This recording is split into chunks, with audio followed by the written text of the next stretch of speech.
आपके घर पे भी गोली चली, उसका क्या सीन था? जो हॉस्पिटल का मालिक है, कुछ उसका नाम था, वो 1 बजे रात को अपने कुछ गुंडों को लेकर के आता है, मेरे घर पे जाता है। 1 महीने बाद की घटना है। अगर उसको दिक्कत थी मेरे खिलाफ एप्लीकेशन देता, बुलाता, लेकिन 1 महीने बाद जाता है घर पे। मैं अंदर सोया रहता हूँ, मेरे शटर को खटखटाता है, मेरे पिताजी अंदर ही थे और बोलता है कि मैं उनको ठिकाने लगा दूंगा।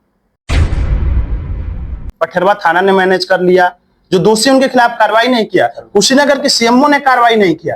क्योंकि आजकल हमारे देश में चल रहा है, पत्रकारों के साथ जो भी घटनाएं घट रही है, जो भी ग्राउंड लेवल का जो पत्रकार है, जो पॉलिटिशियन के करप्शन को दिखा रहे हैं या फिर घपलेबाजी को दिखा रहे हैं, उनके साथ दुर्व्यवहार हो रहा है, कभी भी हमला हो जा रहा है। इससे आप क्या चाहते हैं? अगर आप पत्रकारिता में नहीं आते तो क्या करते? शिक्षक बनता, प्रोफेसर बनने का काम करता। कितनी बार आप जेल गए भैया? दरोगा जी रेडी हो गए, बोले कि ठीक है मुकदमा लिखूंगा। मैं बोला लिखिए, मैंने एप्लीकेशन दिया, लेकिन वो कह रहे हैं कि मैं जैसा कहता हूं वैसा लिखिए।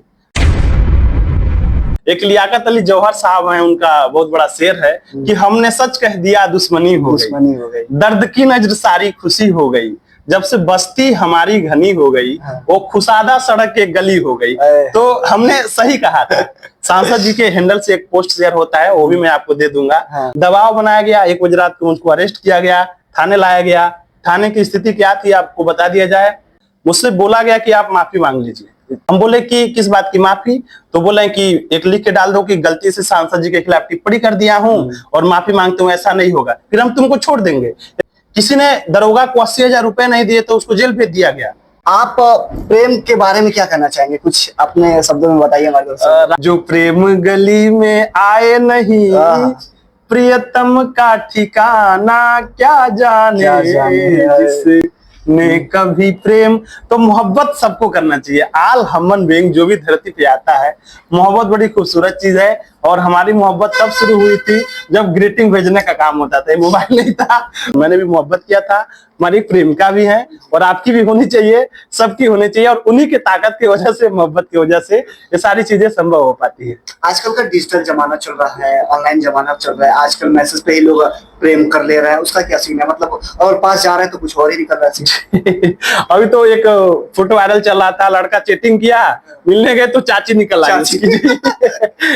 जैन साथियों, मेरा नाम है शिव कुमार और मैं कुशीनगर आवाज चैनल का एक स्वतंत्र पत्रकार हूं। और आज पहली दफा है हाटा में हम शेखर मेहता जी के साथ मौजूद हैं। ये भी सोशल मीडिया चैनल्स के तमाम प्लेटफॉर्म चलाते हैं, सामाजिक मुद्दों पे बातचीत करते हैं, वीडियो उठाते हैं, जनता को सोशल अवेयरनेस फैलाने का काम करते हैं। आज हमारा इनके साथ बातचीत होगा, लंबी बातचीत होगी। हम तमाम विभिन्न, there are so many diversity that available right now in the world, many topics पे हम बातचीत करेंगे और इनसे जानेंगे कि क्या उद्देश्य रहा है कि आज तक मैंने तमाम लोगों की बाइट लिए हैं, इंटरव्यू लिए हैं।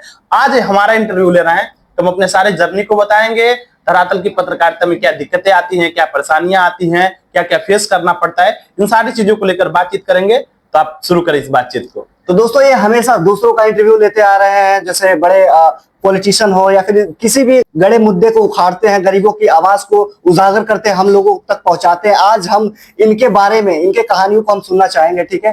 तो भैया आप ये बताइए कि आपको क्या ऐसा लगा कि आप पत्रकारिता में आए और कोई आपको फील्ड चूज करना क्यों नहीं बना? नहीं, देखिए ऐसा होता क्या कि बचपन में आप भी पढ़ते हैं, हम भी पढ़ते हैं, सबका एक लक्ष्य रहता है, कोई डॉक्टर्स बनेगा, इंजीनियर बनेगा, कुछ ना कुछ बनेगा। मैं भी साधारण सा फैमिली का बिलोंग करता हूं और मैं सरकारी स्कूल पे हमारी शिक्षा दीक्षा हुई है, ग्रामीण विद्यालय है। अभी देखते हैं वहां पर कहा जाता है खिचड़ी खाने वाली जो बातें आती हैं, भोजन भी बनाया जाता है। तो मेरी प्रारंभिक जो शिक्षा दीक्षा हुई सरकारी विद्यालय पर हुई, फिर मैं अभी हाटा के गांधी स्मारक इंटर कॉलेज में पढ़ा, फिर मैं बुद्धा पीजी कॉलेज में पढ़ा।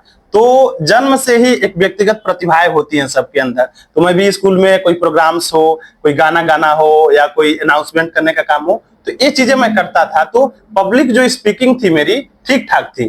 तो तमाम लोगों ने ये सजेशन भी दिया कि आप ऐसा बोलते हैं, चूंकि इन फ्यूचर्स के लिए कुछ ना कुछ प्लान्स करने होंगे, तो आप या तो पत्रकारिता में जा सकते हैं या फिर किसी अन्य फील्ड में जा सकते हैं। मैंने भी इन चीजों को देखा, तमाम पत्रकारों को देखा, देश के वरिष्ठ पत्रकार को देखे, तो मुझे भी लगा कि नहीं, अगर मैं, मेरे जो भी विचार हैं, जो भी चीजें हैं, अगर मैं पत्रकारिता में आ जाता हूं तो हमारे रूरल एरिया के जो भी मुद्दे हैं इसको अच्छे से उठा पाऊंगा और मैं भी टीवी में जाऊंगा, टीवी में मेरे भी तस्वीर आने का काम करेगी। तो ऐसी चीजें हुई। तो फिर मैं सोचा कि मैं पत्रकारिता में जाऊंगा, लेकिन कहा जाता है ना कि परिस्थितियां कुछ ऐसी होती हैं। मैं इलाहाबाद विश्वविद्यालय भी गया, जो हमारा है, वहां पढ़ने के लिए, जर्नलिज्म की पढ़ाई के लिए भी गया। वहाँ कुछ दिन रहा, वहाँ की लाइब्रेरी में भी गया, लेकिन परिस्थिति नहीं बन पाई तो मैं कम बैक करके घर पे आ गया। और फिर मैंने वकालत में एडमिशन ले लिया, LLB की जो बात है, क्योंकि अधिवक्ता का भी जो चीजें होती है, बहस करते हैं, आर्गुमेंट करते हैं, तमाम मुद्दों पे स्टडी करने के बाद से करते हैं।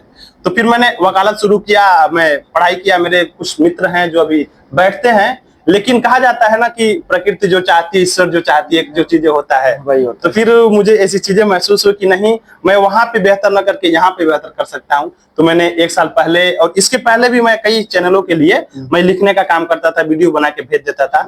फिर लगा कि मुझे स्वयं की चीजें शुरू करनी चाहिए, फिर मैंने अपना चैनल शुरू किया, और आज जनता की मोहब्बत है, आप सारी चीजें देख ही रहे हैं जो भी चीजें। तो दोस्तों, अगर ये सवाल है मेरा पर्सनली है, अगर आप पत्रकारिता में नहीं आते तो क्या करते? मैंने बताया है कि पत्रकारिता में नहीं आते तो हाँ, इसके पास क्या होता है ना, लोगों के पास ऑप्शन होती है। अगर आप ये फील्ड ना चूज करके फिर दूसरे किस फील्ड में जा सकते थे? जी देखिए, चूंकि मैं गोष्ठी में जाने का काम करता था, और मेरा था कि अगर मैं इन चीजों में नहीं आता तो मैं एक शिक्षक बनता, प्रोफेसर बनने का काम करता, और मैं कविताएं भी लिखता हूँ, मैं गोष्ठियों में भी जाता था। और मैंने जब ग्रेजुएशन कंप्लीट किया, लिटरेचर से कंप्लीट किया, इंग्लिश और हिंदी बुद्धा पीजी कॉलेज से मैंने कंप्लीट किया। उसके बाद से मैं बीएड में एडमिशन लेने वाला था कि मैं बीएड कर लूंगा, सरकारी जो भी फॉर्म्स आएंगे मैं टीचर बनूंगा, क्योंकि शुरू से ही मैंने बहुत सारे जो विचारक हैं, हमारे गांधी जी हो गए, ईश्वर चंद्र विद्यासागर हो गए, स्वामी विवेकानंद हो गए, बड़े बड़े जो भी विद्वान हैं, उनकी जीवनियों को मैंने पढ़ा है, चार्ल्स डार्विन को पढ़ा है, तमाम लोगों को पढ़ा, और सोचा कि मैं शिक्षक हो जाऊंगा तो जो भी समाज में इलनेस है, बुराइयां हैं, इसको दूर करने का काम करूंगा, बच्चों के अंदर एक उत्सुकता भरने का काम करूंगा। तो अगर मैं पत्रकारिता के क्षेत्र में नहीं आता तो या तो मैं शिक्षक बनता, नहीं तो जो भी चीजें होती है बनता। दूसरा मेरा लक्ष्य था कि मैं बीएड करके शिक्षक बनने का काम करता। अच्छा, एक बात बताइए, जो कि आजकल हमारे देश में चल रहा है, पत्रकारों के साथ जो भी घटनाएं घट रही है, जो कि ग्राउंड लेवल का जो पत्रकार है, जो पॉलिटिशियन के करप्शन को दिखा रहे हैं या फिर घपलेबाजी को दिखा रहे हैं, उनके साथ दुर्व्यवहार हो रहा है, कभी भी हमला हो जा रहा है, इससे आप क्या चाहते हैं? देखिए, दुर्व्यवहार ही नहीं हो रहा है, कई मामलों में तो हत्याएं तक हो जाती हैं। मुकेश चंद्राकर एक बहुत अच्छे पत्रकार हुए, उनको भी जानते होंगे, छत्तीसगढ़ के, उनकी हत्या करके सेप्टिक टैंक में उनकी लाश मिली। ऐसे बहुत सारे, अब सिर्फ इंडिया की नहीं, आउट ऑफ कंट्री के भी देख लें, बहुत सारी चीजों को जो जर्नलिस्ट एक्सपोज कर रहा है, क्योंकि कहा जाता है कि लोकतंत्र में न्यायपालिका है, कार्यपालिका है, विधायिका है, सारी चीजें, और लोकतंत्र का जो चौथा स्तंभ है पत्रकारिता, और पत्रकारिता हमेशा निष्पक्ष होना चाहिए। आप पीड़ित हैं, कोई पावरफुल है, आपका शोषण करने का काम कर रहा है, तो हमारी जिम्मेदारी है कि आपकी बात को, आवाज को उठाया जाए, क्योंकि अभी जो व्यवस्था है हमारे शासन की, प्रशासन की, ज्यादातर चीजें मैनेज करने की काम की जाती हैं। तो पत्रकार जो होते हैं, उसका जो पीड़ित का आवाज उठाते हैं, पावरफुल है जो जानते ही हैं, दबाव बनाने का काम किया जाता है, कई बार ऐसी चीजें होती हैं, उसको फेस करने का काम किया जाता है। और अगर हमारे आवाज उठाने से अगर आप एक्सपोज हो जा रहे हैं, सामने वाला व्यक्ति एक्सपोज हो जा रहा है, वो सलाखों के बीच चला जा रहा है, उसका जो गलत तरीके से साम्राज्य बना हुआ है वो ध्वस्त हो जाता है, तो उसका तो नुकसान होगा। और इसके लिए वो, आप जान ही रहे हैं कि बदला तो कहीं ना कहीं लेगा, और जिसके लिए ये तमाम हत्याएं हो जाती हैं, हमले भी हो जा रहे हैं। आपने देखा हमारे ऊपर भी तमाम चीजें हुई, मैं भी ये चीजों को महसूस किया कि हम तो, जो हमारी जिम्मेदारी है, टीचर है वो पढ़ाने का काम कर रहा है, इंजीनियर है अपना स्ट्रक्चर्स बनाने का काम कर रहा है, सारी चीजों, तो एक जब पत्रकार सही से काम को दिखाने का काम कर रहा है तो उसके ऊपर इतना प्रेशर क्यों आते हैं, ये बड़ा सवाल है। तो ये चीजें होती हैं कि जब आप जेन्युइन मुद्दों को उठाएंगे, सही को सही कहेंगे, गलत को गलत करेंगे, तो प्रेशर्स आते हैं, बहुत बड़े प्रेशर्स आते हैं, दिक्कतों का भी सामना करना पड़ता है। आपके ऊपर भी हमला हुआ था शायद, रात में एक वीडियो मैंने देखा था कि आपके घर पे भी गोली चली, उसका क्या सीन था? देखिए, उसका सीन था कि अभी हम लोग हाटा में बात कर रहे हैं, और यहीं से 30 किलोमीटर दूर पे फाजिल नगर मौजूद है। वहाँ एक हॉस्पिटल है, कैलाश हॉस्पिटल नाम है, वहाँ वहीं की एक रहने वाली महिला जो प्रेग्नेंट थी, उसका पहला बच्चा था, 4 साल बाद हो रहा था। उसकी डिलीवरी के नाम पे, नॉर्मल डिलीवरी के नाम पे हॉस्पिटल में उसको भर्ती कराया जाता है, और वहाँ की जो डॉक्टर थी वो ऑलरेडी 8 महीने की प्रेग्नेंट थी। सोचिए कि इस देश में व्यवस्थाएं क्या काम कर रही हैं, वो ऑलरेडी प्रेग्नेंट थी, और लोगों ने, अभी देखते हैं हमारे तमाम एक बीच बीच में मामले आते रहते हैं, कमीशन के नाम पर कुछ जो दाइया होती हैं, आशाएं जिनकी नियुक्ति की जाती है, कहते नहीं आप इस हॉस्पिटल में चल चलिए, यहाँ चल चलिए, मरीजों को डाइवर्ट कर देते हैं, लोग ले जाने का काम करते हैं। उनके साथ भी वही हुआ। एक जो वहां की आशा थी, नाम नहीं लूंगा उनका, वो लेकर के गई, भर्ती कराई, और लोगों ने बोला कि आपका नॉर्मल डिलीवरी हो जाएगा और पैसे भी बच जाएंगे, सब ठीक हो जाएगा। ले गए, सारी चीजें एडमिटेड हुई, महिला को भर्ती कराया गया, और नॉर्मल डिलीवरी के नाम पे उसको सुई लगाया गया, तमाम चीजें हुई। परेशान हो गई वो महिला और नॉर्मल डिलीवरी संभव नहीं था उनका, क्योंकि जो डॉक्टर्स की जो भी चीजें हैं रिपोर्ट वगैरह बताती हैं, बताया जा रहा था कि बच्चे की वजन काफी ज्यादा है, सारी चीजें रिपोर्ट में थी। तो महिला बोली, मैंने उससे भी बात किया, वीडियो भी मैंने डाला था कि मैडम अगर आपसे नहीं हो रहा है तो हमको छोड़ दीजिए, मैं ऑपरेशन करवा के बच्चे को करवा लूंगी, ठीक है। लेकिन बोले नहीं अब होगा तब होगा, और बार बार नॉर्मल डिलीवरी के नाम पे उनको टॉर्चर किया गया। और अंत में 7-8 घंटे हॉस्पिटल में उस भर्ती रहे, कैलाश हॉस्पिटल में। और उसके बाद से एक वहीं पे मैक्स हॉस्पिटल है, रातों रात जब उनको लगा कि कंट्रोल नहीं हो पाएगी स्थिति, वहां भेजवा दिया डॉक्टरों ने, उस हॉस्पिटल वाले ने जिन्होंने पहले भर्ती कराया था। उसके बाद से वहां जाता है, वो भी जिम्मेदारी नहीं लेता, बोलता है क्योंकि स्थिति क्रिटिकल है, ये चीजें नहीं हो पाएंगी, कुछ भी हो सकता है। फिर वे लोग भर्ती कराते हैं, फिर उसको जिला पे भेजा जाता है, और उसी दरमियान उनका जो बेटा है होता है उसका मौत हो जाती है, मृत्यु हो जाती है। तब मैक्स हॉस्पिटल में महिला को बचा लिया जाता है, बेटा मर जाता है। इस सारे मामले को हमको वहां के एक स्थानीय पत्रकार ने बताया, अमरजीत उनका नाम है, और एप्लीकेशंस भेजे, सारी चीजों को भेजा। तो मैं देखा कि गलती किसकी है। और इतना ही नहीं, हॉस्पिटल माफियाओं का दबंगई इतना ज्यादा है कि जिस हॉस्पिटल में पहले भर्ती हुई थी वहां के 2-4 लड़के आते हैं, सीसीटीवी फुटेज में था यहाँ मैक्स हॉस्पिटल में, वहां से जाते हैं, जो भी उनका पर्ची डॉक्यूमेंट था उसको लोग ले लेते हैं, जबरदस्ती छीन लेते हैं और लेके चले जाते हैं। बोलते हैं कि हमारे ऊपर कोई एलिगेशन इम्प्यूस नहीं होना चाहिए था। ये सारा मामला मुझे पता चला, मैं गया वहां पे, आवाज उठाया उस महिला को, पीड़ित महिला थी जिसका बेटा मर गया था। वहां पठेरवा थाना, समझिए आज की स्थिति ये है, स्वतंत्र पत्रकारिता खतरे में इसलिए है, पठेरवा थाना ने मैनेज कर लिया, जो दोषी उनके खिलाफ कार्रवाई नहीं किया। कुशीनगर के सीएमओ ने कार्रवाई नहीं किया। मैं 30 किलोमीटर दूर क्यों जाना पड़ा, हाटा से हमको फाजिलनगर इसलिए जाना पड़ा कि वहां के किसी स्थानीय पत्रकार ने, लोगों ने उसकी पीड़ाओं को, हकीकत को नहीं दिखाया। तब मैं गया और वहां से दिखाया, हॉस्पिटल को एक्सपोज किया। मेरे एक और साथी हैं जायसवाल जी, उन्होंने भी उस खबर को चलाया था। और खबर को चलने के 1 महीने बाद जो हॉस्पिटल का मालिक है, कुछ उसका नाम था, वो 1 बजे रात को अपने कुछ गुंडों को लेकर के आता है, मेरे घर पे जाता है। 1 महीने बाद की घटना है। अगर उसको दिक्कत थी, मेरे खिलाफ एप्लीकेशन देता, बुलाता, लेकिन 1 महीने बाद जाता है घर पे। मैं अंदर सोया रहता हूँ, मेरे शटर को खटखटाता है, मेरे पिताजी अंदर ही थे, और बोलता है कि मैं उनको ठिकाने लगा दूंगा। उसकी कही हुई बात है। सोचिए, मैं एक व्यवस्था को दिखाया, एक शोषण को दिखाया, और अगर मैं समझे कि अगर उस दिन निकल जाता घर से तो फायरिंग हो जाती, क्लियरेंस थी, मेरी हत्या हो जाती।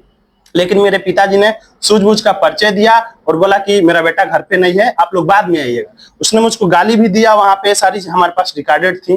बोला कि मिल जाएंगे, ठिकाने लगा देंगे, इनको छोड़ेंगे नहीं।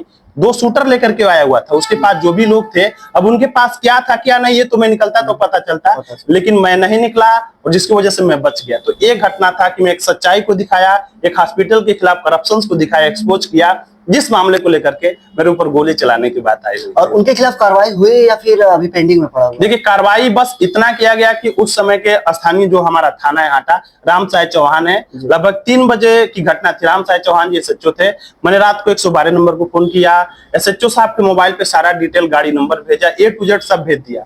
सुबह थाने पे बुलाया गया, गाड़ी नंबर से उस दोषी को भी बुला लिया गया, क्योंकि जो दोषी आया था हमारे ऊपर हमला करवाने, उसके ससुर के नाम से वो गाड़ी रजिस्टर्ड थी। दारोगा जी ने सबको बुलाया और बोला कि इनके ऊपर कार्रवाई होगा। फिर मामला आ जाता है मैनेजिंग का, आप सभी जानते हैं। मैं अपने तमाम एडवोकेट के साथ गया, मेरे तमाम लोग गए, क्योंकि हमला होने वाला था। उस समय मेरा वीडियो भी वायरल चल रहा था और बड़ा मामला था। दारोगा जी बोले कि मैं कार्रवाई करूंगा, सारी चीजें, मैं मुकदमा लिखूंगा, जेल भेजूंगा, सारा आश्वासन दिए। लेकिन कुछ करप्टेड लोग होते हैं जो मैनेज करने का काम करते हैं, उसके पक्ष से आए थे, तमाम चीजें हुई। मुझसे आधे घंटा बाद भी हुआ। दारोगा जी रेडी हो गए, बोले कि ठीक है मुकदमा लिखूंगा। मैं बोला लिखिए, मैंने एप्लीकेशन दिया, लेकिन वो कह रहे हैं कि मैं जैसा कहता हूं वैसा लिखिए। सबसे बड़ी चीज आपको बता दूं, आपके चैनल के माध्यम से लोगों को, 90% इस देश में होता क्या है, आपके साथ घटना कुछ और हुआ, एप्लीकेशन कुछ और लेकर के गए, थानों पे तहरीर बदलवा दिए जाते हैं। क्योंकि जो गंभीर अपराध है एप्लीकेशन के हिसाब से तय होता है। FIR जो फर्स्ट इंफॉर्मेशन रिपोर्ट होता है, जो लिखेंगे वही तहरीर दर्ज होता है, उसके अनुसार जो धाराएं बनती है वो लगानी चाहिए। उन्होंने कहा कि मैं जो कर रहा हूं उसको लिखिए। मैं बोला मैं नहीं लिखूंगा, मैं पढ़ा लिखा हूँ। जो घटित हुआ, 1 बजे रात को गए, धमकी दिए, गोली मारने की सारी चीजें, उसके अनुसार लिखिए। तो बोले ठीक है मैं नहीं लिखूंगा। हम बोले ठीक है नहीं लिखना है, मत लिखिए। और उसके बाद से मैं SP के पास गया, कुशीनगर के मौजूदा जो अभी SP हैं केशव कुमार जी, मैं 2 बार उनसे मिला। इतनी गंदी इस देश की व्यवस्थाएं हैं कि सही को सही, गलत को गलत लोग नहीं कहते हैं। दरोगा जी ने उसका 135, 126, 170 में कुछ चालान वगैरह किया। शाम तक उस अपराधी को छोड़ दिया गया। सेम मामले में आपको बता दूं, मैंने जब एक आवाज उठाया था तो 135, 126, 170 में मेरा चालान करके मुझको देवरिया जेल भेज दिया। उसका भी देवरिया गया था। उसका भी मैंने न्यूज देखा था कि आपका वीडियो देखा था कि मैं आया हूँ तारीख देने हाटा तहसील में, अभी देवरिया में, ऐसा कुछ। तो कितनी बार आप जेल गए भैया? तो मैं गया तो जेल एक ही बार गया, मैं आपको बता दूं, क्योंकि मैंने सांसद के खिलाफ के जो सच्चाई था उसको हमने कहा। एक लियाकत अली जौहर साहब हैं, उनका बहुत बड़ा शेर है कि हमने सच कह दिया दुश्मनी हो गई, दर्द की नजर सारी खुशी हो गई, जब से बस्ती हमारी घनी हो गई, वो खुशादा सड़क एक गली हो गई। तो हमने सही कहा था।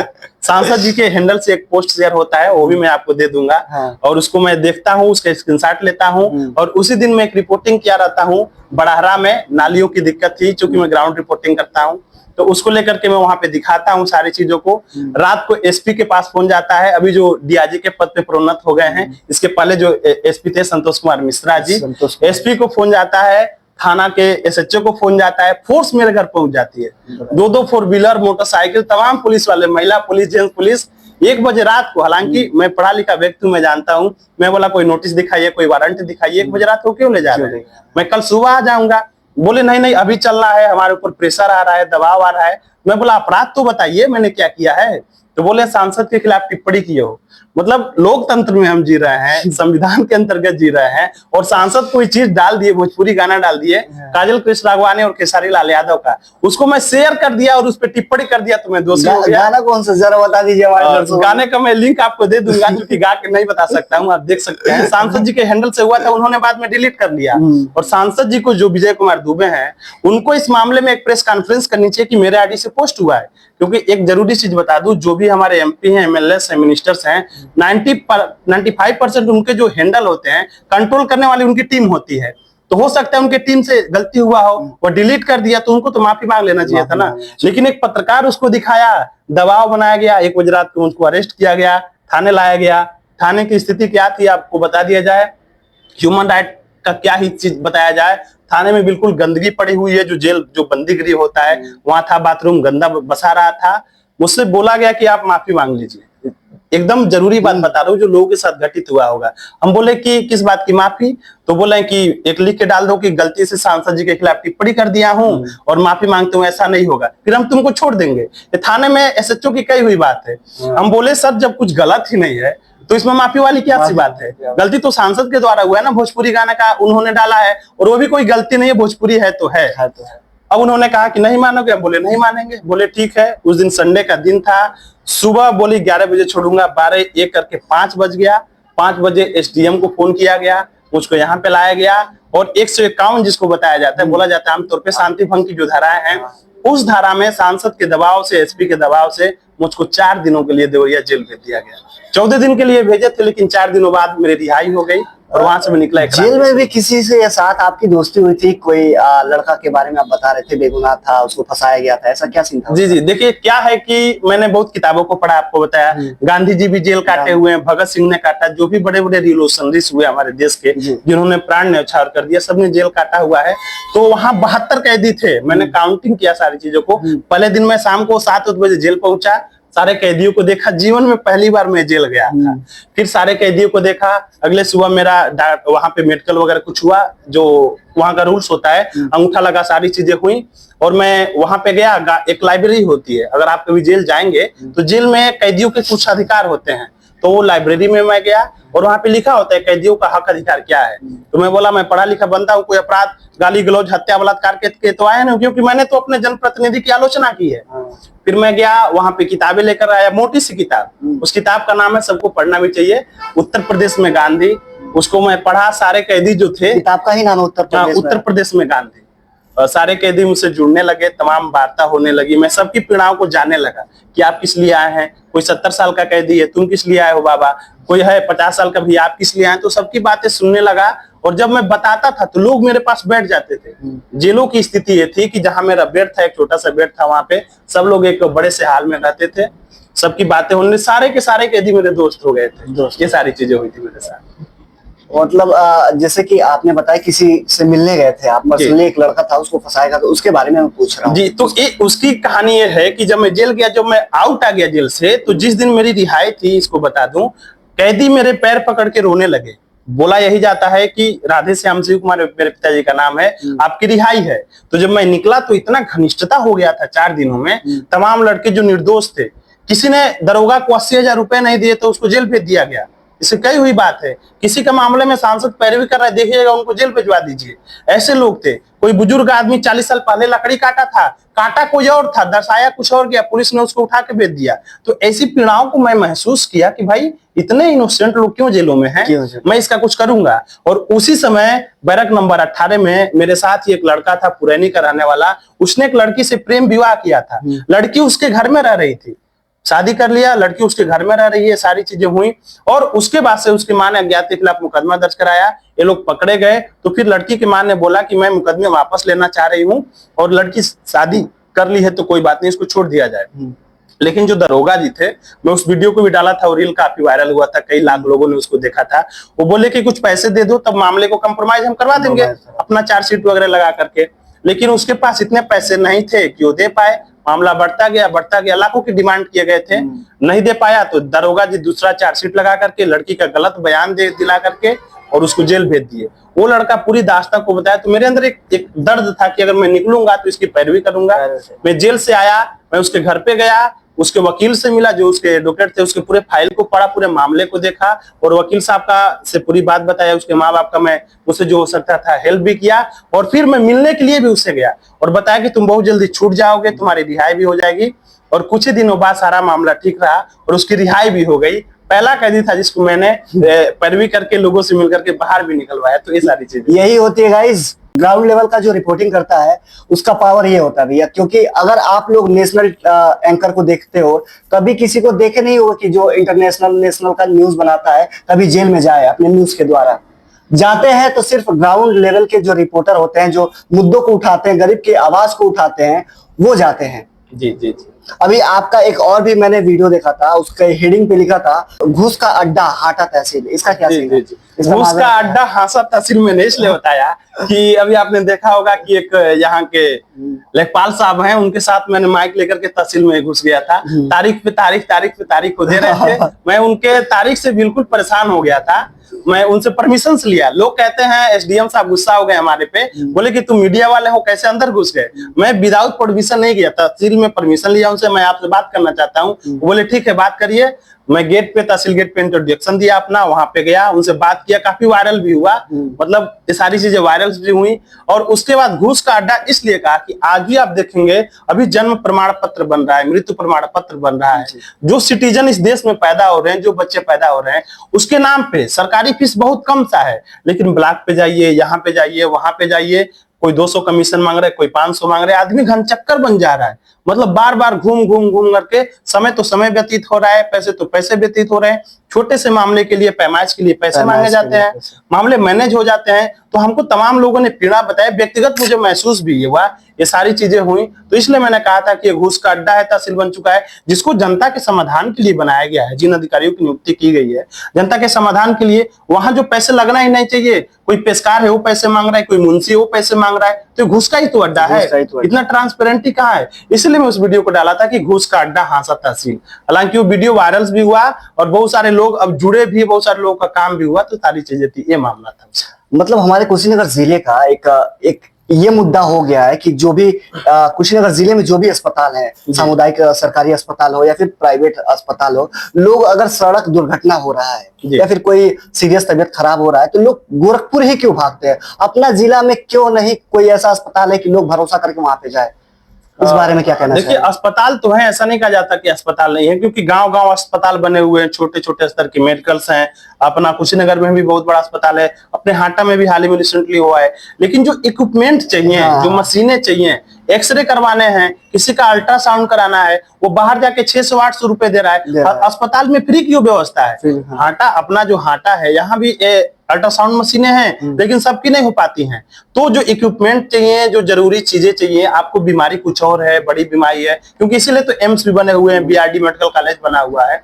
तो आमतौर पे जो प्राथमिक चीजें होनी चाहिए, ये हमारे हॉस्पिटलों में कमी है या मौजूद नहीं है, जिसकी वजह से गंभीर दिक्कतें होती हैं। तो तुरंत यहाँ से लिख दिया जाता है कि रेफर कर दिया जाता है, आप हाटा आएंगे, बड़ौना रेफर होगा, वहां मान का नहीं रहता है, तो लोग गोरखपुर रेफर कर देते हैं। तो इसकी वजह से इक्विपमेंट नहीं है और व्यवस्थाएं कंट्रोल करने वाले ऐसे लोग नहीं है, जिसको से चीजें झेलने को मिलती हैं और इसको गोरखपुर जाना पड़ता है। और ये भी सुना गया था आपकी वीडियो में कि एक हेडिंग मैंने पढ़ा था कि दरोगा का तानाशाही नहीं चलेगी, ऐसा कुछ आपने वो करा था, हुआ था।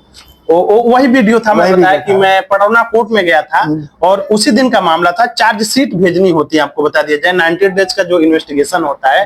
दरोगा को सारी चीजें मालूम हो गई थी, उसी लड़के की पैरवी हम कर रहे थे। अच्छा। और वो दरोगा, बता दिया जाए क्लियरेंस, कुछ पैसे भी लिए थे, मेरे पास सारे डिटेल्स भी आए थे, क्योंकि लोग डायरेक्टली पैसे नहीं लेते हैं। आपसे पर्चे है तो उनके खाते में मंगवा लेंगे, भाई ऐसा ले लो। हमारे पास एविडेंस था, वो परिवार का भेजा हुआ, लेकिन उसके मोबाइल से सब चीजें डिलीट करवा दी गई। और तय समय पर वो लड़की गई अपना बयान देने के लिए जज साहब के सामने कोर्ट में। आज न्यायालयों की स्थिति ये है कि डेट पे डेट लगते हैं। आज आपका डेट है, किसी दिन जज नहीं बैठे तो किसी दिन प्रस्ताव हो गया, किसी दिन कुछ हो गया। और वो बंदा जो जेल में बैठा हुआ है, उसका तो एक एक दिन हजार वर्षों की तरह गुजर रहा है। तो उस दिन उसको तय समय पे चार्जशीट भेजनी थी, सारी रिपोर्ट को भेजना था, लेकिन उसने नहीं भेजा। दरोगा ने भेजा है नहीं, जिसकी जिम्मेदारी थी।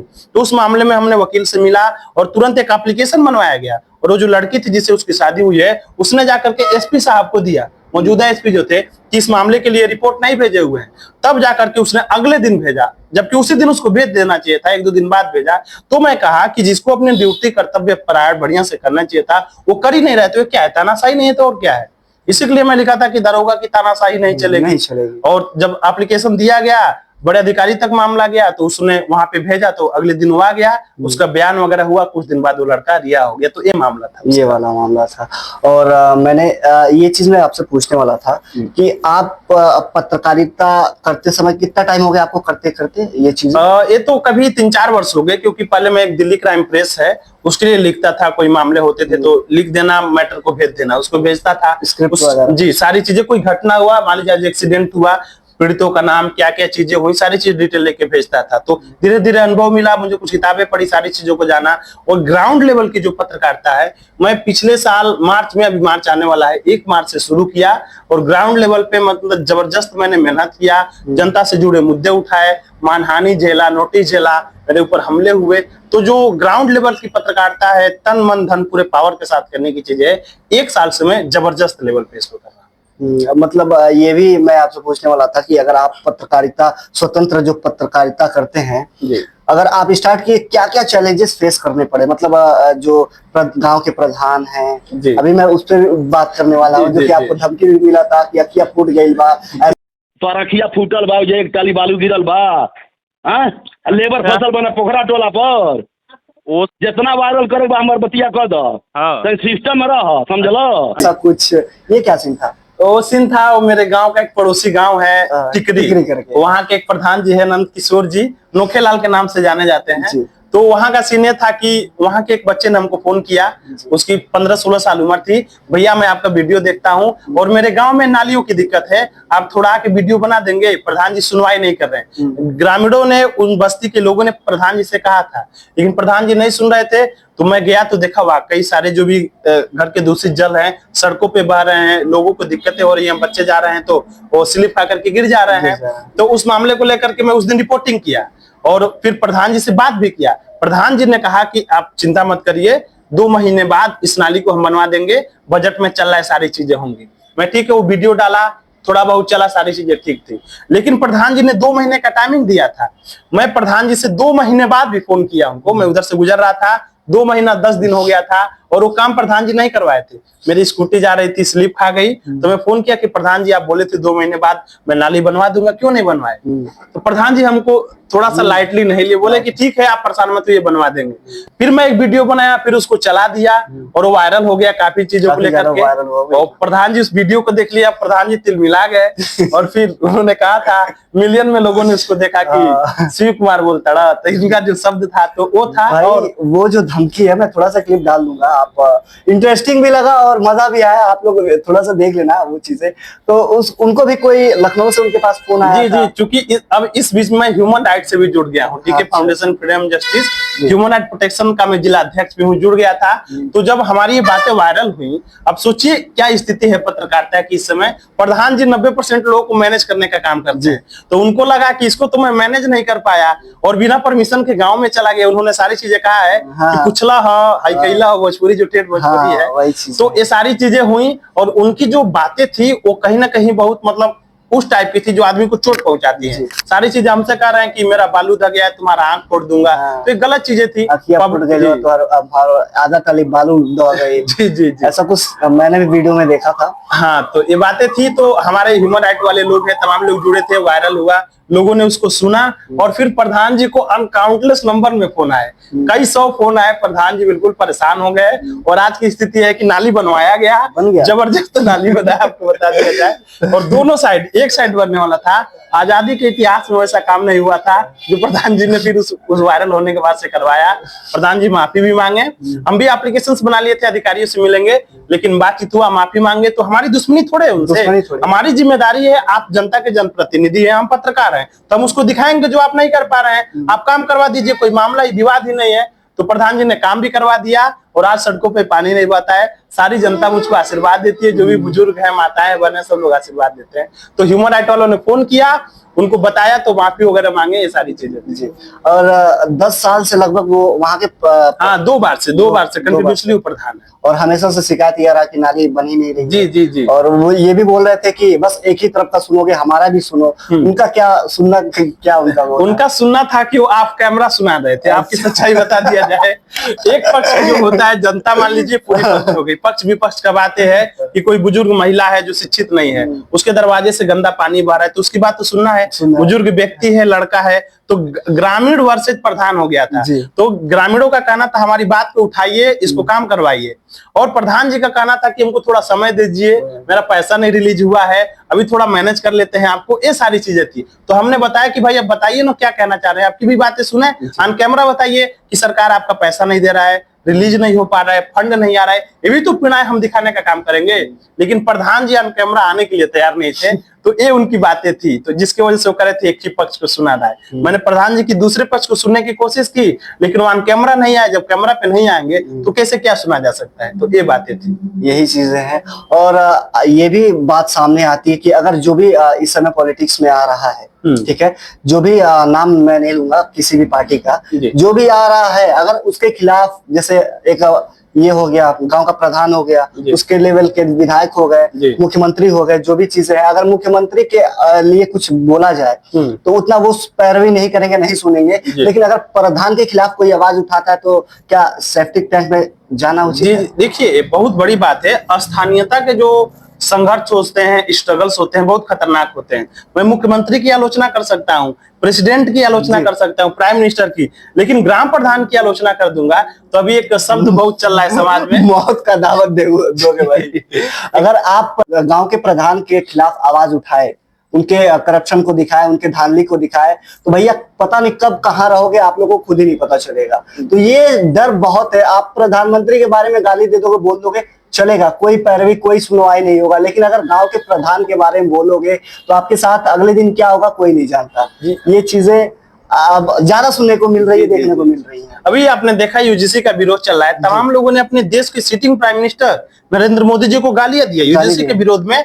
मुर्दाबाद, तेलिया है, तमाम चीजें उन्होंने बोला। कितना दर्दनाक बातें हैं कि एक सम्मानित पद पे व्यक्ति है, देश का सबसे बड़ा पद है, प्रधानमंत्री हैं, उनको ऐसा नहीं बोलना चाहिए था। लेकिन गांव के किसी प्रधान को गाली दे के दिखाइए, किसी प्रधान को उल्टा सीधा बोल दीजिए, फिर उसके जो समर्थक हैं, यूं कहे अंधभक्त हैं, इस तरीके से कह दिया जाए, हावी हो जाएंगे। तो ये स्थिति है। स्थानीयता के संघर्ष हमेशा जटिल होते हैं, खतरनाक होते हैं, और इसको फेस करते हुए हम इस रास्ते पे आगे बढ़ रहे हैं और जनता के मुद्दे उठा रहे हैं। जनता जुड़ भी रही है और जनता का समाधान भी बड़े मात्रे पे होता है। और ये भी आपसे एक बारे में जानना था कि अगर ये एक संस्था है बजरंग दल का, जी, ये सिर्फ हिंदू मुस्लिम पे ही क्यों लड़ते हैं? अगर सामाजिक जो भी घटनाएं हो रही है, अगर रेप हो रहा है, मर्डर हो रहा है, या फिर कुछ गलत हो रहा है, उसके अलावा उस पे बात ही क्यों नहीं कर रहे? बस हिंदू मुस्लिम पे हो रहा है। जैसे कि मध्य प्रदेश में हुआ था मोहम्मद दीपक के साथ, जो कि एक मौलवी साहब थे, अपने बाबा नाम लिखवाए थे कुछ अपने पोस्टर पे। तो वो बाबा देखकर कुछ बजरंग दल वाले वहां पे चले गए, बोले कि नाम चेंज कराओ। तब दीपक गए वहां पे और बोल रहे हैं कि मेरा नाम मोहम्मद दीपक है। उनके खिलाफ FIR हुआ, जो कि जितने भी बजरंग दल के लोग थे उनके खिलाफ कुछ हुआ ही नहीं। अभी कार्रवाई पता नहीं चल रही है कि नहीं चल रही है, इसके बारे में नहीं हुआ भी। और ये बहुत समझे कि देश का दुर्भाग्य है। और अभी हम 21 सेंचुरी में जी रहे हैं और देश एक ऐसे इतना संवेदनशील दौर से गुजर रहा है कि बजरंग दल की आपने बात किया, बजरंग बली के नाम से बनाया था। बजरंग बली क्या थे? हनुमान जी थे, हमारे आस्था के विषय थे। आज उनका महापुरुषों में नाम लिया जाता है। गलत के लिए लड़ते थे। उन्होंने जब मेघनाथ ने उनको तीर मारा था, हम लोग कहानियां सुनते हैं कि जाकर के संजीवनी बूटी लाया, तमाम चीजें किया। तो उन्होंने तो मोहब्बत फैलाने का पैगाम दिया, उन्होंने देश की रक्षा करने के काम की। लेकिन ये जो बजरंग दल वाले हैं, अब चूंकि हम लोग बड़ा कड़वा आलोचना कर दें तो इनकी भी क्या चीजें हो जाएंगी, क्या चीजें हो जाएंगी भाई। तो मैं ये मुद्दा आपके सामने किया कि वो कुछ आप बोलो जी। अभी देखिए, आज 14 फरवरी वैलेंटाइंस डे है, पाश्चात्य देश से आया हुआ है, और आज ही के दिन पुलवामा हमला भी हुआ था। उसकी भी हम, हमारे जो भी जवानों ने अपनी आहुति दी, उसका हम बड़े सम्मान करते हैं। ऐसा नहीं होना चाहिए था। RDX आया, 300 किलो, तमाम चीजें हुई, गवर्नमेंट कोई रिपोर्ट उस पर प्रकाशित नहीं कर पाई। लेकिन बजरंग दल वाले जो भाई साहब लोग हैं, आपके और हमारे समाज के नौजवान हैं, हालांकि वो भी किसी न किसी लड़की से मोहब्बत करते हैं, ऐसा नहीं, बस किसी को पता नहीं जी, लेकिन बताना नहीं चाहते जी। लेकिन ऐसी चीजों को उपद्रव फैला देने का जो काम होता है, इससे राष्ट्र का जो छवि है, जो मोहब्बत है, जो हमारे समाज में सद्भाव है, दूषित होने का काम होता है, दिक्कतें होती हैं। तो ऐसा उनको नहीं करना चाहिए। ठीक है, अगर कहीं गलत हो रहा है, शोषण, ऐसा नहीं कि शोषण भी नहीं होता है, तमाम बार लड़कियों को बहला करके, डाइवर्ट करके उनका शोषण करने का काम किया जाता है। तो कुछ जो उनके मुद्दे होते हैं जेन्युइन होते हैं, लेकिन आमतौर पे मुसलमानों के अगेंस्ट बोलना, मुस्लिम क्या है, आप मुसलमान है, मैं हिंदू हूँ, सेम तो है ना, we are just human being, क्या है। लेकिन फिजा में इतनी नफरतें घोल दी गई हैं। बात हिंदू मुस्लिम की भी नहीं है, वो बस हिंदू मुस्लिम पे ही उठाते हैं। अगर भी कोई दुर्घटना हो गया, फिर रेप वगैरह कोई भी केस हो, आज तक मैंने किसी बजरंग दल वाले को नहीं देखा है कि चलो हमारा बजरंग दल का ये पूरा संस्था है, टीम है, कभी मोमबत्ती जलाया जाए, ये किया जाए, कैंडल मार्च निकाला जाए। ऐसे क्यों नहीं होता? उसमें देखिए, सबसे बड़ी चीज देखने की, उनके जो अध्यक्ष हैं, कोषाध्यक्ष हैं, उपाध्यक्ष हैं, उनकी उम्र देखिए, उनकी मेच्योरिटी देखिए। उसमें कोई 60 साल, 70 साल, 80 साल का या 50 साल, 55 साल का बुजुर्ग नहीं मिलेगा जो सोसाइटी को समझ सके। उनको हिंदू मुस्लिम करना है, आप हिंदू हैं, मैं मुस्लिम हूँ, साथ में क्लास में पढ़ रहे हैं तो दोस्ती थी, सारी चीजें। लेकिन संस्था पे जुड़ने के बाद अब उनके पीछे की आइडियोलॉजी क्या है, क्या उनको ट्रेनिंग्स दिया जाता है, इस पर जांच होना चाहिए भाई, कि क्यों ऐसे मुद्दे आते हैं। किसी का जब रेप हत्या हो जाता है तो आप लोग नहीं आवाज उठाते हैं, और कुछ ऐसे मामले होते हैं जिसको आप लोग हिंदू मुस्लिम का रूप देकर के दंगा करवा देते हैं। तो ये सब सारी चीजें, और अक्सर यही होता है कि हिंदू मुस्लिम ही पे ये मुद्दा उठाया जाता है। मैं अभी एक वीडियो बनाने वाला था, लेकिन अभी बनाया नहीं हूँ, कि बजरंग दल वालों के खिलाफ। मैं खुद ही एक हिंदू हूँ, मैं खुद ही बजरंग बली को बहुत मानता हूँ, लेकिन क्या हमारे बजरंग बली, हमारे जो हनुमान जी हैं, बस हिंदू मुस्लिम पे ही ये लड़ने के लिए बोलते हैं, और भी चीजें के लिए नहीं बोलते हैं? ये चीजें बहुत मैटर करता है, और ये चीजें मैं गलत नहीं बोल रहा हूँ उनको, बहुत अच्छा संस्था है, हमेशा रहे। लेकिन सबके, जो भी गलत कर रहा है, हिंदू हो, मुस्लिम हो, या फिर कोई क्राइम कर रहा है, उसके खिलाफ बोलना चाहिए, तो उनके खिलाफ नहीं बोल रहा है। और ज्यादातर देखा जाए कुछ पार्टीज में वही शामिल है। जी जी जी जी। कुछ पार्टीज में बजरंग दल वाले ही, उन्हीं के हिसाब से वो पार्टी चल रहा है। नहीं, तमाम दल है, करड़ी सेना चल रहा है, राजपूतों का चल रहा है, तमाम देश में, चूंकि हम लोग स्वतंत्र देश में है, संवैधानिक अधिकार है, कोई भी दल बना सकता है, संस्था बना सकता है, कर सकता है, और अपने हिसाब से जो भी आपका आर्टिकल ऑफ मेमोरेंडम होता है उसके अनुसार आप काम कर सकते हैं। लेकिन ऐसी चीजें सिर्फ बार बार एक वर्ग विशेष को टारगेट करना, ऐसी नहीं होनी चाहिए। और उनके जो भी सीनियर्स हैं, उनका जो भी रूल्स रेगुलेशन है, इस पर थोड़ा चेंजेस करना चाहिए। अगर गलत हो रहा है तो उसका विरोध हो, लेकिन जो सही जेन्युइन चीजें हैं उस पे भी उनको सपोर्ट किए जाने का काम करना चाहिए। तो बजरंग दल वाले अच्छा काम भी करते हैं, कई बार ऐसे किसी के साथ गलत होता है तो आवाज उठाते हैं, न्याय भी तो मिलता है।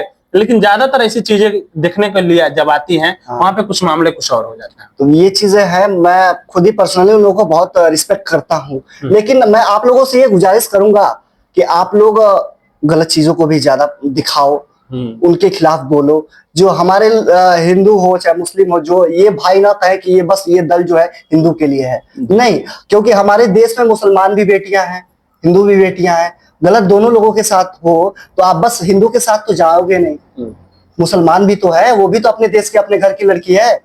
तो ये चीजें हमारा कुछ नफरत नहीं है, बस थोड़ा सा एक एडवाइस बोलो या फिर थोड़ा सा बातचीत बोल लो, क्योंकि मुझे इतना एक्सपीरियंस नहीं है, जो कि भैया को से भी कुछ बातें पता चली। तो ये चीजें मैं चाहता हूँ कि आप लोगों से हाथ जोड़ के गुजारिश है कि आप लोग खुद ये चीज अपने में थोड़ा सा बदलाव करो, और भी अच्छा होगा, और आपका दल और भी इंटरनेशनल तक जाएगा। तो अच्छा लगा तो हम भी ज्वाइन करेंगे बजरंग दल। बिल्कुल, हम लोग खुद ही मानने वाले हैं हनुमान जी के लिए। आप जब पत्रकारिता में है तो ऐसा क्या वाकया हुआ जो आप कभी भूल ना पाए? कुछ ऐसा, कुछ चीजें ऐसा कई बार हुआ। देखिए, एक बार की बात नहीं है, कुछ ऐसे मामले हुए जो मैं स्वयं अचंभित रह गया, दंग रह गया। कई बार मैं अकेले जाता हूँ, दूर दूर तक जाता हूँ, कई बार कुछ खबरें मैं देखता हूँ कि इनकी हत्या हो गई। मेरे घर बार, मेरी भी फैमिली है, मेरी माँ है, बहन है, भाई है, रिश्तेदार हैं, सब लोग, उन्हें भी एक भय होता है, डर होता है कि इतना रिस्क का काम कर रहे हो, गलत को उजागर कर रहे हो, कल को अगर तुम्हारे साथ कुछ अनवांटेड हो जाए तो फिर क्या होगा। तो ऐसी चीजें होंगी। और मेरे साथ एक दफा की मैं आपको बात बताने जा रहा हूँ, अकेले की बात है कि मैं बहुत दूर गया था, खड्डा की तरफ एक मुद्दे उठाने के लिए गया था। आपसे हकीकत बता रहा हूँ, मैंने उनके वीडियो को शूट किया, सारे मामले को कवर किया, फिर मैं वापस लौट रहा था, वहां पे लौट रहा था और अचानक से वो दृश्य अभी भी याद आता है। अभी कुछ ही महीने पहले की बात है, बारिश वगैरह आ रहा था, बादलों को रगड़ा रहा था, मैं बोला कि मैं जल्दी से घर पहुंच जाता, लेकिन अचानक से थोड़ा सा अंधेरा हुआ और वहां एक दो गाड़ियां थी। मैं अभी की बात बता रहा हूँ, उनका इंटेंशन नहीं था ऐसा कुछ करने का, लेकिन मैं बिल्कुल डर और भयभीत हो गया, क्योंकि मेरे पीछे इतने दुश्मन भी लगे हुए हैं। आपको बता दीजिए, बहुत सारे मेरे एनिमीज भी हैं जो मुझको देखना नहीं चाहते हैं या दबाना चाहते हैं, ऐसी चीजें हुई। तो वो जो था, मैं काफी दूर था, अचानक से उनकी गाड़ियां रुकी, मैं भी वहीं पे रुक गया, किनारे एरिया की बात बता रहा हूँ। और फिर मेरे जो अंदर की चीजें थी, मैं काफी भयभीत हो गया, लेकिन फिर ऐसा कुछ हुआ नहीं। उन लोगों का, हमारा ऐसा कुछ था नहीं, उस बात को मैं दिखाया भी नहीं, क्योंकि ऐसा कुछ होने वाला नहीं था।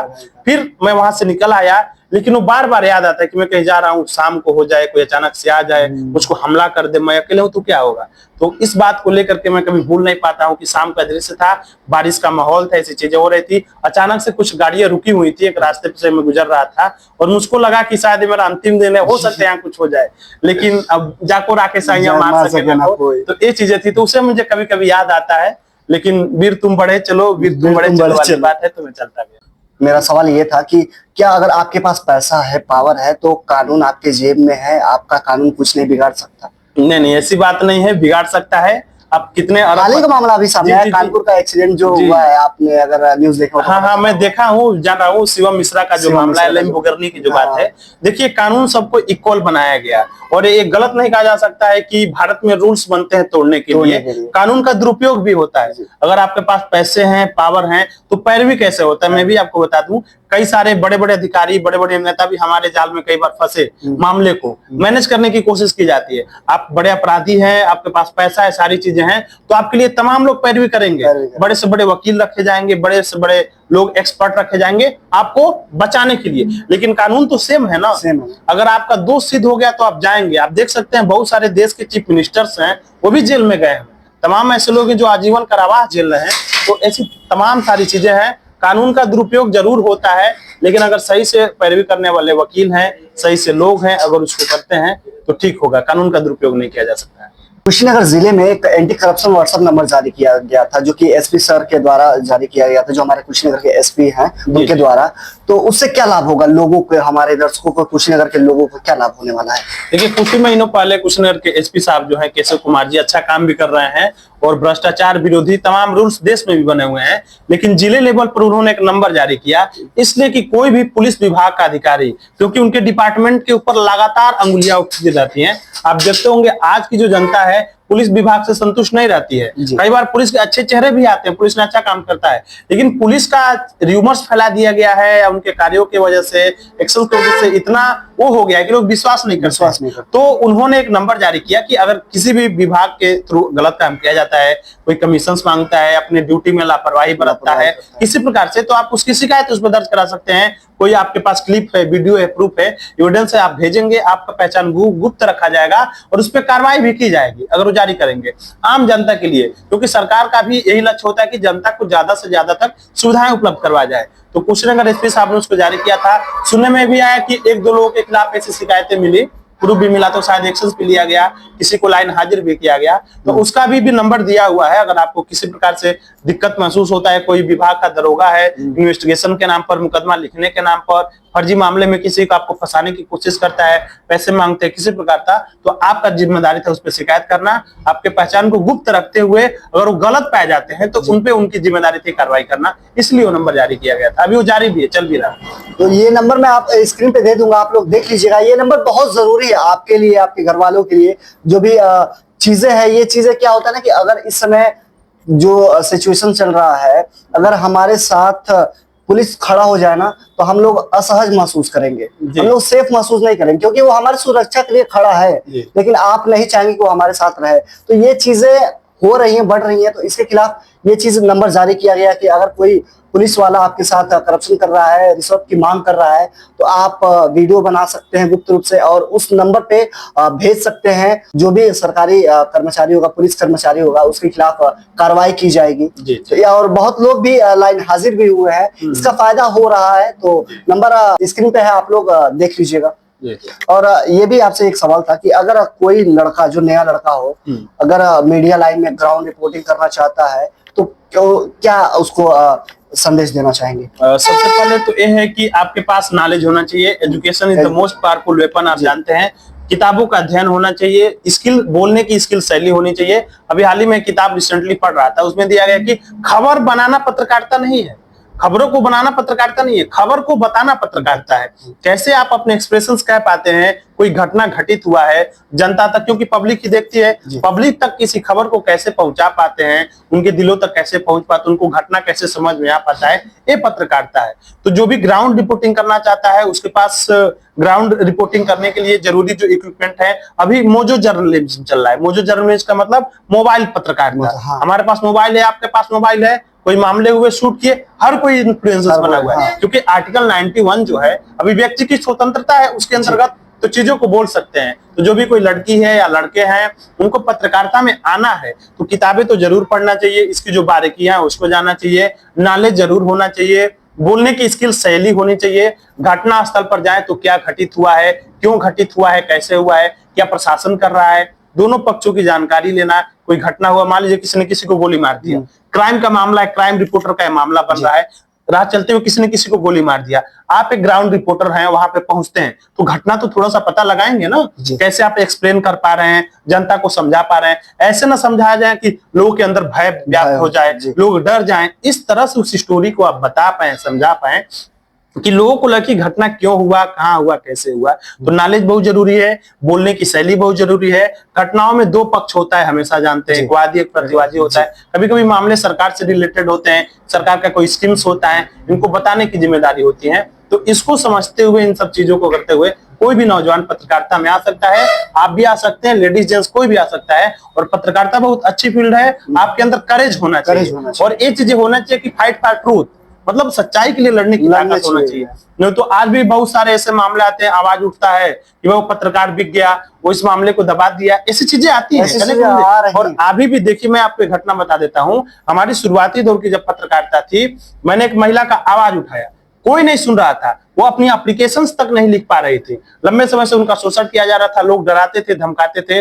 पूरे मामले को समझा, मैंने उनके वीडियो को बनाया, उनको एप्लीकेशंस बनाया, संबंधित अधिकारियों तक पहुंचाया, अधिकारी गए भी, उनका समाधान भी मिला, वो थाने तक भी पहुंची। समझिए कि आज भी स्थिति यह है कि लोग अपनी बातें अकेले जाके थाने में नहीं कर पाते हैं, किसी का सहारा लेंगे, किसी से एप्लीकेशंस लिखवाएंगे। तो मेरा उद्देश्य है, और पत्रकार का भी उद्देश्य यही होना चाहिए कि जनता के जो हक अधिकार हैं, राइट हैं, उसकी जानकारी उनको हो जाए। ये किसी भी, कोई भी बड़ा से बड़ा अधिकारी हो, उससे फेस टू फेस बात कर सके, अपनी परेशानियों को कह सके, बिना पैसा खर्च किए, बिना चीजों को किए हुए सीधे सीधे अपनी बातें कर सके। तो ये उद्देश्य होना चाहिए, ऐसी पत्रकारिता किया जाना चाहिए। आपको क्या लगता है कि अब हमारे कुशीनगर जो जिला है, पहले की अपेक्षा अब क्या बदलाव आया है, क्या विकास आया है? ये चीज बहुत ही जरूरी मुद्दा है भाई। तो इसके बारे में बहुत बड़ी बात है, क्योंकि पहले की अपेक्षा देखिए, अभी 2011 में जनगणना काउंटिंग हुआ था, उस समय लगभग 26, 27, 30 ऐसे करके जनसंख्या थी। लेकिन मौजूदा एक अनुमान लगाया जा रहा है 40 से 45 लाख की पॉपुलेशन कुशीनगर में टोटल जनसंख्या है। तो पहले बहुत सारे जो हमारे रिसोर्सेस थे, अभी हमारे वहाँ एयरपोर्ट खुल गया, आप देख सकते हैं। 7 एक ही पार्टी के एमएलए हैं, 2 एमएलए हैं, मेंबर ऑफ लेजिस्लेटिव असेंबली है, 2 एमपी हैं, एमपी हैं, एक राज्यसभा का और एक लोकसभा का। और इनकी जिम्मेदारी है कि नई नई तकनीकों को बुलाना, कंपनियों को बुलाना, लोगों को लाना और डेवलपमेंट करने का काम करना।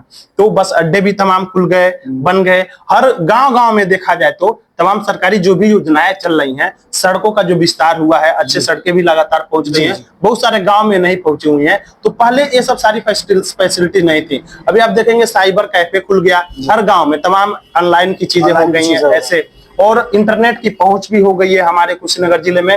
अब तमाम देखेंगे, कभी कोई पनियावा पुल पे रील्स बना रहा है, कहीं कुछ बना रहा है, तो हमारे जो भी रिसोर्सेस हैं, जो भी जगह हैं, चीजें हैं, वो पहुंचने का काम करिए। और कुशीनगर लगातार बढ़ भी रहा है, इसको और बढ़ाया जा सकता है अगर हमारे जो भी चुने हुए जनप्रतिनिधि हैं। अभी देख लिया जाए, आरपीएन सिंह पहले कांग्रेस में है थे, अभी राज्यसभा के सांसद हैं, भाजपा में। विजय कुमार दुबे 2 बार से हमारे सांसद हैं, मोहन वर्मा विधायक हैं, पीएन पाठक है, मतलब सब लोग, यही तो बड़े लोग हैं। जिले की डेवलपमेंट करना इनकी जिम्मेदारी है। फिर एसपी है, आईएएस है, पीसीएस है, सारे लोग ये होते हैं। तो बहुत सारी चेंजेस कुशीनगर में हुई है। अधिकारियों का सहयोग किया जाए और जनप्रतिनिधियों का सहयोग किया जाए, जनता अगर ये करती है तो आगे भी हमारा कुशीनगर बढ़ सकता है। इससे तमाम चीजें हैं, एयरपोर्ट है, तमाम सुविधाएं हमारे जिले में, तो ये लगातार चीजें बढ़ रही हैं। भैया मेरा एक पर्सनली सवाल ये था कि आजकल क्या ना, प्रेम विवाह ज्यादा चल रहा है या फिर प्रेम वाली चीजें चल रही है। आज 14 फरवरी है, वैलेंटाइन डे है और ब्लैक डे भी है।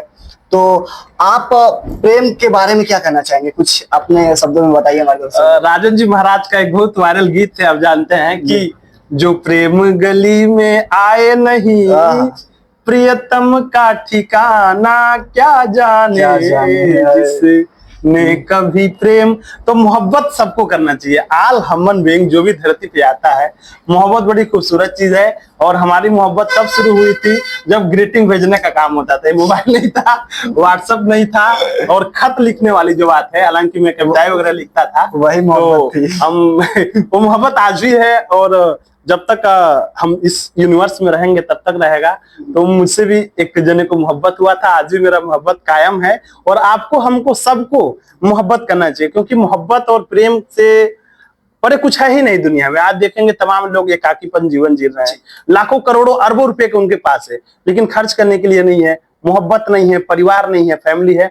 ये बहुत खूबसूरत चीज है। मुझको भी मोहब्बत हुआ था, आज भी मेरी प्रेमिका है, आज भी सब कुछ है, और उन्हीं का ताकत है। और चे गुवेरा का नाम सुने होंगे, क्रांतिकारी हुए, तो उन्होंने जी मोहब्बत किया था। तो मोहब्बत की जो चीजें हैं, ताकत है, बहुत खूबसूरत है। और मैंने भी मोहब्बत किया था, हमारी प्रेमिका भी है, और आपकी भी होनी चाहिए, सबकी होनी चाहिए। और उन्हीं के ताकत की वजह से, मोहब्बत की वजह से ये सारी चीजें संभव हो पाती है। आजकल का डिजिटल जमाना चल रहा है, ऑनलाइन जमाना चल रहा है, आजकल मैसेज पे ही लोग प्रेम कर ले रहे हैं, उसका क्या सीन है? मतलब और पास जा रहे हैं तो कुछ और ही निकल रहा है। अभी तो एक फोटो वायरल चल रहा था, लड़का चैटिंग किया, मिलने गए तो चाची निकल आई। ऐसा होता है। लेकिन हम लोग थोड़ा 10 साल पहले जाने का जो काम किया जाए, उसमें हमारे पास इंस्ट्रूमेंट भी नहीं था, सारी चीजें नहीं थी, और इतना मैच्योरिटी भी नहीं था। लेकिन हाँ, जब एक उम्र और समय के बाद से जब हमारे हार्मोन्स बढ़ने लगते हैं, आप सभी जानते हैं, धीरे धीरे एक लड़के लड़की का जो भी चेंजेस आने शुरू हो जाते हैं, तो अट्रैक्टिव होता है। सबके पास है, एक इसमें वो नहीं है। हमारे मोदी जी ने शादी किया, सारी चीजें हुई ना, तो बड़े लेवल पे हैं। तो ये सब सारी चीजें हैं जिसको लेकर के कहा जा सकता है कि आज का जो मोहब्बत है, हम उंगलियां नहीं उठाते आज के आशिकों के ऊपर, आज के मोहब्बत करने वाले के ऊपर। पहले की अपेक्षा में आजकल के जो आशिक हैं, जी जी, दिल फेक आशिक हैं, नहीं, क्योंकि जबान पे उनके आई लव यू है, लड़की हो या फिर लड़का हो। जी जी जी, मैं लिख के दे रहा हूँ कि अगर कुछ थोड़ा सा अट्रैक्शन हुआ तो सबसे पहले आई लव यू मुंह से निकल जाएगा। जी जी जी, बाद में भले ही कुछ हो ना हो, वो अलग बात है। प्रेम का मतलब ये नहीं कि बोल तो बस हो गया, निभाना होता है। तो ये चीजें हैं। और ये भी है कि आप शादी का क्या ख्याल रखते हैं?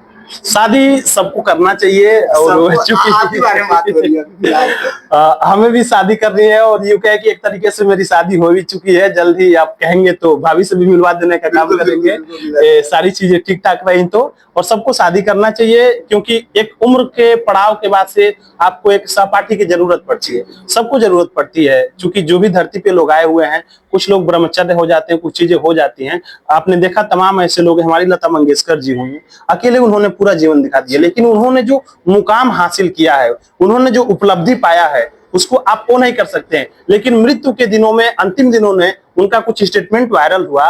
उन्होंने क्या कहा कि मैं अगले जन्म में आऊंगी तो मैं ये नहीं चाहूंगी कि ईश्वर मुझको लता मंगेशकर बनाए। कहीं ना कहीं किन्हीं चीजों का कमी खला है।